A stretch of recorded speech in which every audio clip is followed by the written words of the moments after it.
We're going to be checking out some of the most infamous tornadoes to hit the United States. Very fortunate we are in the UK that this doesn't happen, if ever, often at all. But yeah, let's get into it and see what it's all about. An F5/EF5 tornado is the highest rated tornado possible. These tornadoes are deadly, they're devastating, and thankfully they're quite rare. But they do occur, and in the past 150 years, there have been over 100 tornadoes that are believed to have had F5/EF5 strength. And today we're going to do a top... Jeez, that's almost, I mean, it says over 100. That could be roughly once a year. Probably not exactly that, but if it's in 150 years, it's roughly 100. It's very frequent, isn't it? Jeez. The US is a massive country. That's the thing at the same time. Top 10 list on what I think are the most significant of these tornadoes. What do I mean by significance? Well, essentially I'm talking about the top 10 most famous tornadoes. Whether that's due to the amount of damage it caused, the amount of fatalities, iconic footage that was captured of the tornado, perhaps the lore behind a specific tornado. What are the tornadoes that have really captured the general public's fascination? That's what we're talking about today. Let's get into it. Dude, it's crazy stuff, man. The meaning of F4 and F5, it's EF5 and F5. I'd love to know the meaning behind those phrases, perhaps. The letter and the number. Famous 5? With number 10, we're starting off with the April 27th, 2011 super outbreak, specifically looking at the Hackleburg-Phil Campbell EF5 tornado. The 2011 super outbreak remains the largest and costliest tornado outbreak on record, with over 260 confirmed tornadoes and 324 fatalities. On that day, there were 4 EF5 tornadoes. We haven't had an EF5 tornado since 2013, and there were 4 on this day alone. A truly insane day for weather. The deadliest, and there were 4 on this day alone. A truly insane day for weather. The deadliest and most destructive of all these tornadoes was the EF5 that struck the communities of Hackleburg, Phil Campbell, Tanner, and Harvest in Alabama, and then Huntland in Tennessee. Overall, 72 lost their lives and over 145 were injured. Peak wind speeds were estimated to be in the 210 mile/hour range, and the event lasted for over 2.5 hours, traveling 132 miles. 132 miles is a... That is fucking crazy, bro. Literally, when I think about the speeds that the tornadoes are going at, to reach those numbers, that is insanity, bro. Very long distance for a tornado. The EF5 damage mainly occurred in Hackleburg and Phil Campbell. Here's an example of the damage in Phil Campbell. A house completely swept off its foundation. Here's another similar example in Hackleburg.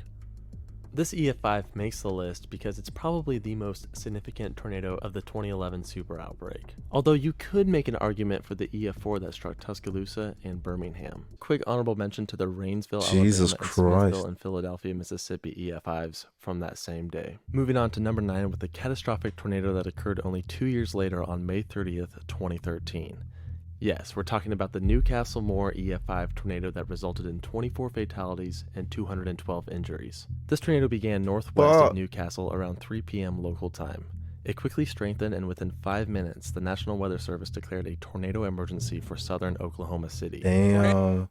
Bloody hell. How do they even form? Is it just like... It's winds picking up? Is it with the clouds? Dude, my ignorance is showing right now. Because I don't experience this so often, I have no knowledge of it to the extent of perhaps you guys that are watching this video. But I'm curious as to how they actually form. Is it just winds spinning within a cycle? Like the tornado itself is going like in a whirlpool-ish type. It's spinning, right? And it's traveling. But originally, how does it come together? It's just winds colliding and then it kind of causes that spiral to happen, and then it just goes nuts, dude. Tornado emergency is now coming. We do have a tornado emergency. This is a tornado emergency. This is higher than a tornado warning. I've seen a lot of tornadoes in my day, but none quite as well defined as the 2013 Moore EF5. Just take a look at this, and look at that debris ball. It would be terrifying seeing something like this on radar. The tornado would then enter the suburbs of Moore, destroying around 1,200 homes and hundreds of businesses. 1,200, the scale of the destruction can be clearly seen through the satellite imagery available on Google Earth. The tornado reached peak EF5 strength near eastern Moore, where it swept well-built homes completely off their foundations. This damage was likely caused by winds in the 210 mile/hour range. It would finally weaken shortly after exiting Moore and the Oklahoma City metropolitan area. This event has become well known through the large amounts of media coverage and footage, the most famous being Mike Morgan from KFOR. When you have a debris ball and hook echo that well defined, you're going to get quite a reaction from any TV meteorologist. And Mike Morgan definitely reacted accordingly. Tornado emergency for Moore. You folks in Moore, you need to grab whatever it is you need to grab, and you need to go underground. Bottom line, grab your kids, grab your loved ones, grab your friends, or just get out of the way. Overall, the event... Damn, that is crazy. You know what I think about it sometimes as well? The planet that we're on, the Earth, right? Dude, it's not safe at all for the most part. I mean, it is safe, but then you have things like tornadoes that can literally just end your life, and it's a natural occurrence. It's just like, how do you... So many things that happen at the same time. It's quite nuts, man. Yeah. Welcome to Earth, man.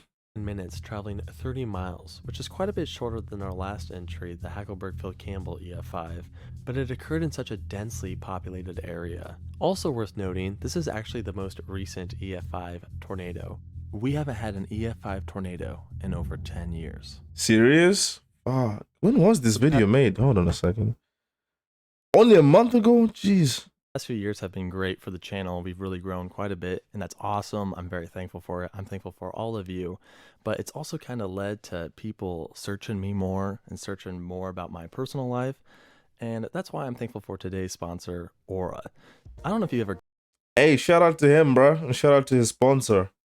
My douche would like fast and forward that. Maybe I am. But yeah. Subscribe to him, man. What's his name? Swego Studios. Fantastic video so far.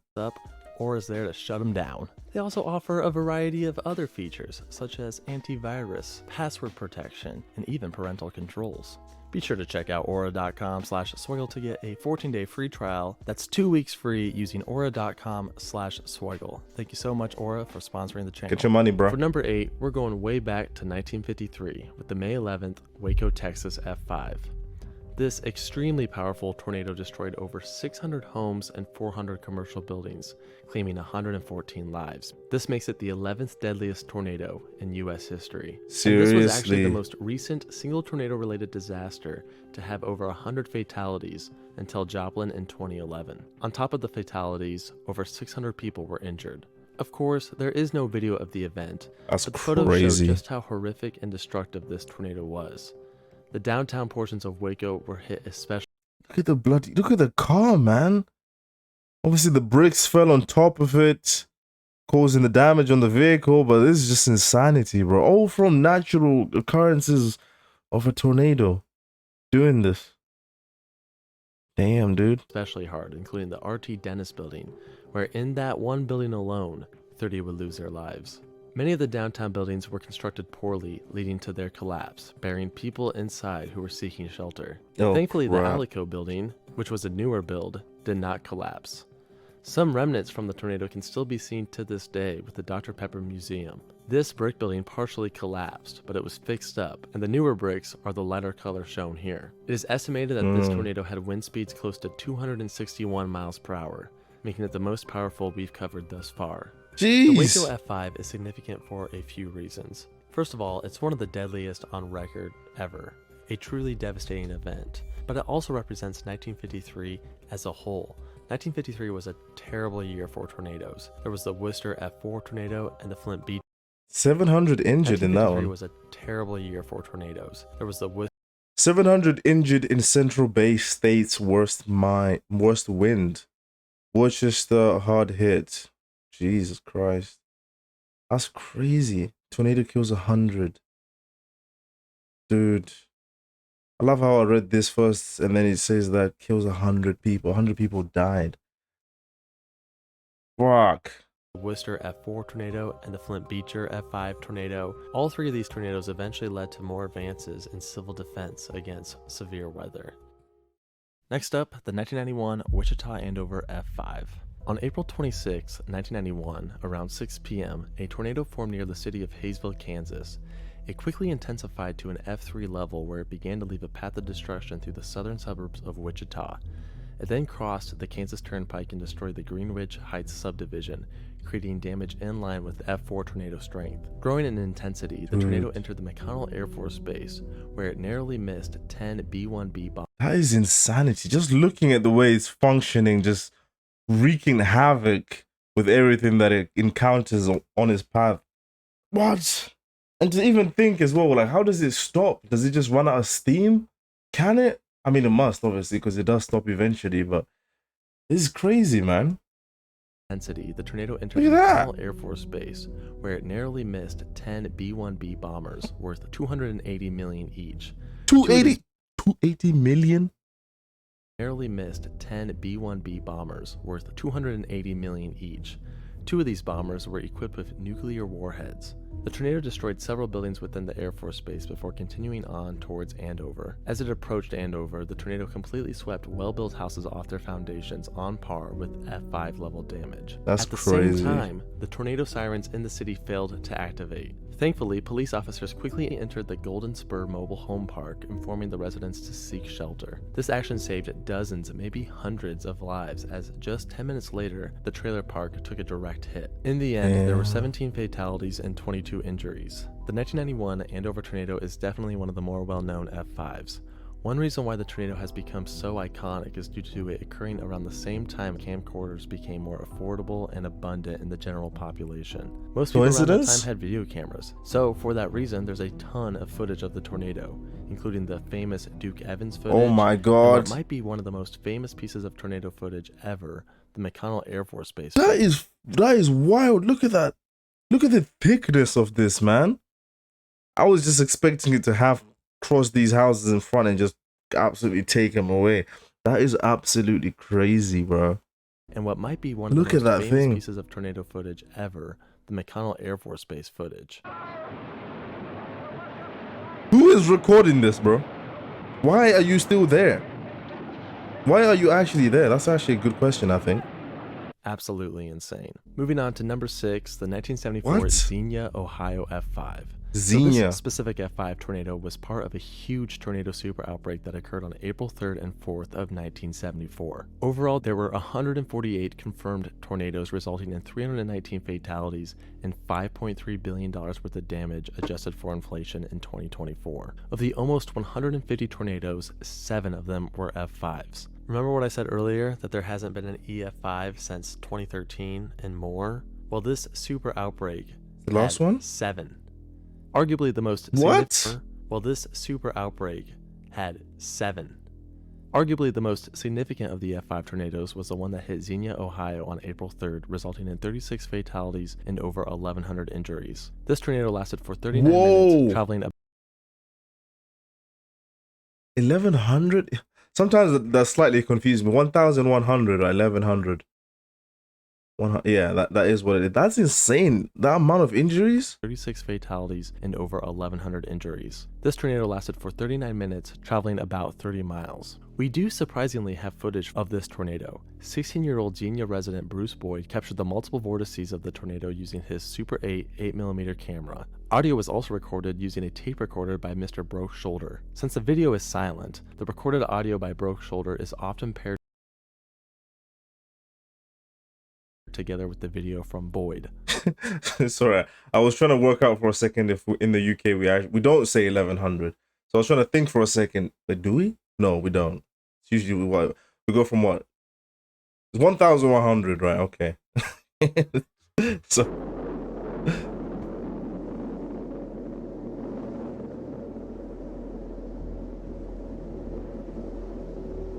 look at that, dude. Like the McConnell Air Force Base footage from the previous entry, the video captured by Boyd is considered to be one of the most significant videos ever captured of a tornado. Ted Fujita did a large survey of the damage created in Xenia and concluded that the tornado may have had wind speeds over 300 miles per hour. In fact, he originally gave the tornado an F6 plus or minus 1 rating, but then he reversed his rating, giving it an F5, as an F6 is considered inconceivable damage. Essentially, an F5 means like clean slate destruction. I mean, we're talking all that's left is a bare concrete slab. So how can there be an F6 if F5 is already pure, true devastation?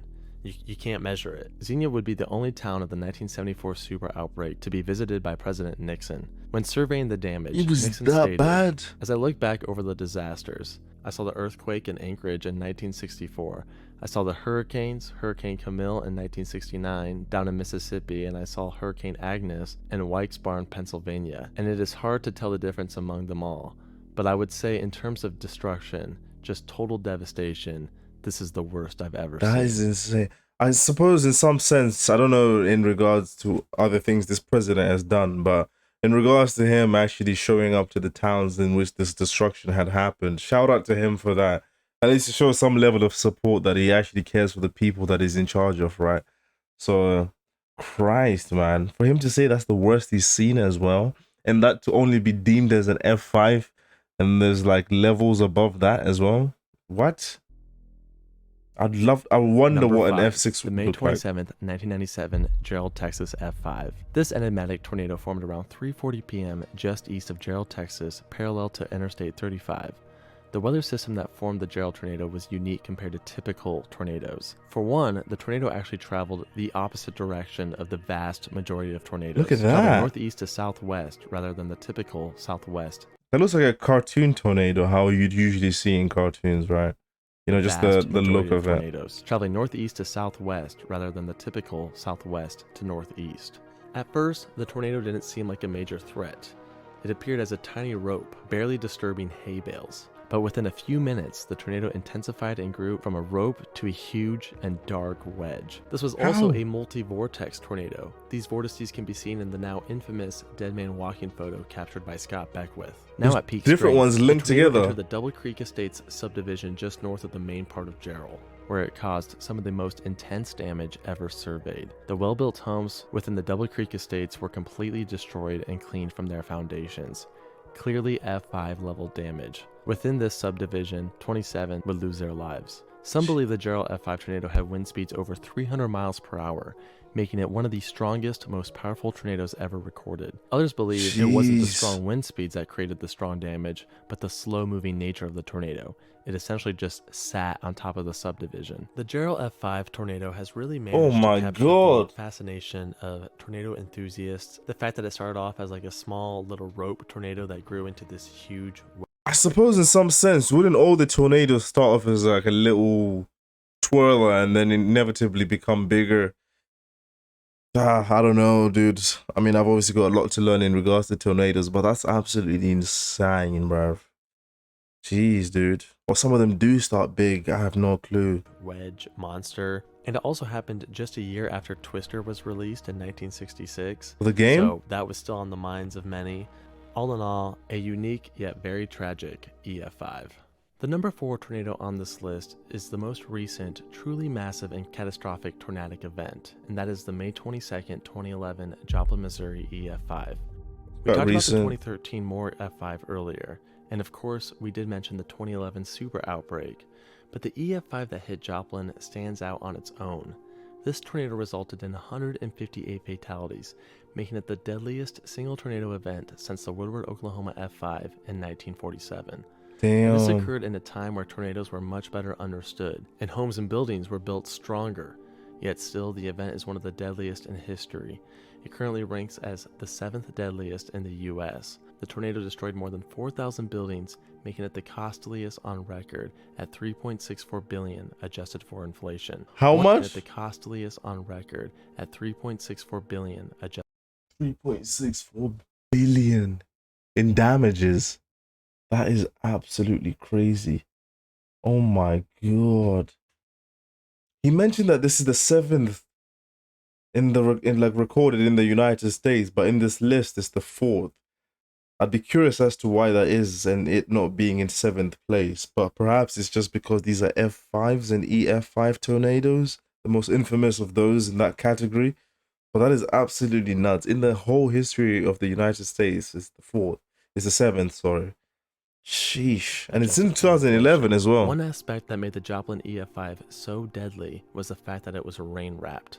People literally couldn't see it coming. There are numerous videos on the internet of people looking straight towards the tornado, but you can't see anything. It's just a massive black wall. Truly terrifying. Yeah, that looks really crazy right over there. It does over there, really. I don't know if that's just heavy rain. You can't even tell. Yeah, look at that. To me, the Joplin EF5 tornado is truly a worst case scenario event. I mean, it formed right before it entered the city and then it dissipated right after it left. The tornado tore a massive path through the southern portion of Joplin. The satellite images from Google Earth show the large amount of destruction throughout the residential streets and commercial district on Rangeline Road, and the scar can still be seen to this day. That is crazy. On the F5 list is the tornado we actually just mentioned, the April 9th, 1947 Woodward, Oklahoma F5.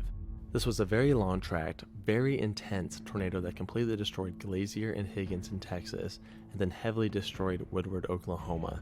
The tornado path was at least 98 miles and could have been as long as 200 miles. However, experts are unsure if the path is just the result of one tornado or a series of tornadoes. 17 died in Glazier, 51 died in Higgins, and 107 died in Woodward. Overall, the event claimed 185 lives and injured 1,000, making it the 6th deadliest in U.S. history. That is wild. The tornado was believed to have been over 2 miles wide. The destruction in Woodward, Oklahoma was catastrophic. Over 100... What? They get that big? 2 miles wide of a spinning vortex just coming, traveling in a direction. No wonder the amount of lives were at stake there. That's insane. 2 miles wide? 2 miles is big, dude. I'm just trying to picture it in my mind, and that's absolutely insane.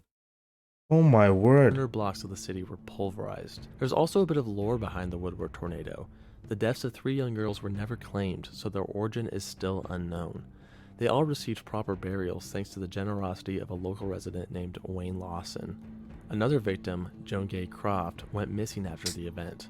According to eyewitnesses, she had an injured leg and was receiving care at a local hospital. While she was waiting with others in the hospital basement, 3 men in military uniforms took her away, claiming that they were taking her to Oklahoma City, and what happened to her after that still remains a mystery to this day.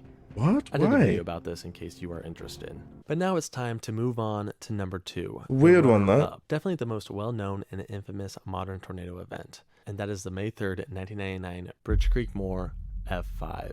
To this day, this is believed to be the most powerful tornado ever recorded, with estimated wind speeds between 300 and 320 miles per hour. Hurricanes are massive, obviously, but in terms of power per square meter, this may be the most powerful weather event in recorded history. How's that?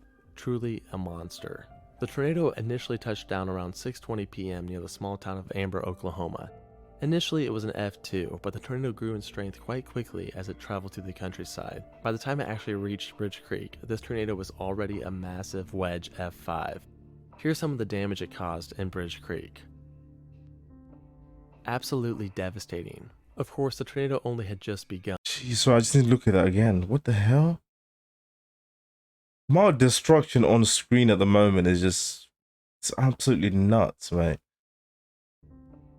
Absolutely devastating. Of course, the tornado only had just begun. Guys. A very well-defined hook echo had just formed on radar and it was heading straight towards Moore and southern Oklahoma City. The severity of the situation was incredibly obvious. A huge, confirmed tornado was heading straight towards a highly populated area.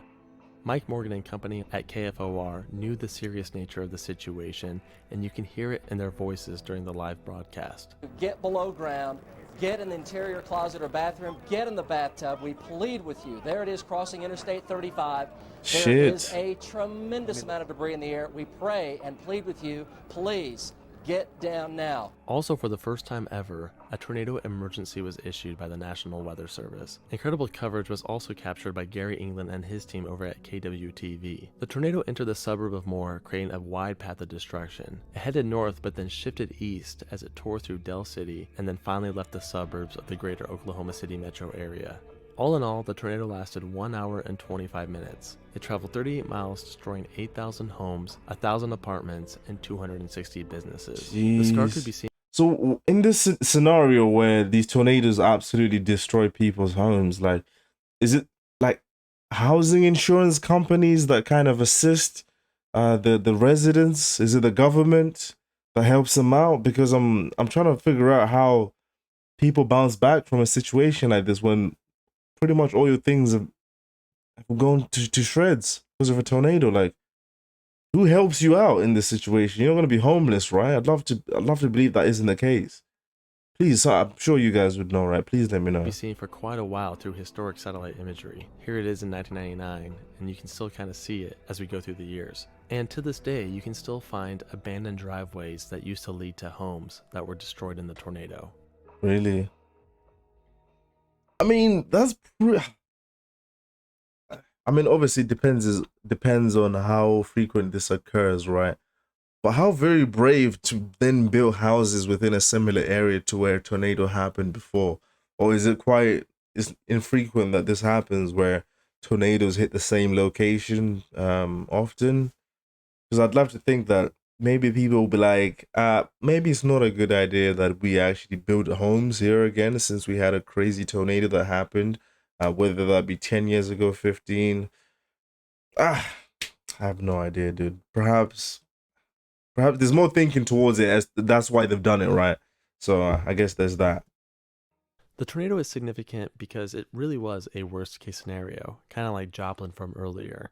Many had feared that something like this would happen towards Oklahoma City, and on May 3rd, 1999, it did. The footage from KFOR, especially the scene with the horizontal vortices where Mike Morgan is left speechless, is still one of the most insane and heartbreaking pieces of tornado footage in existence. You possibly can.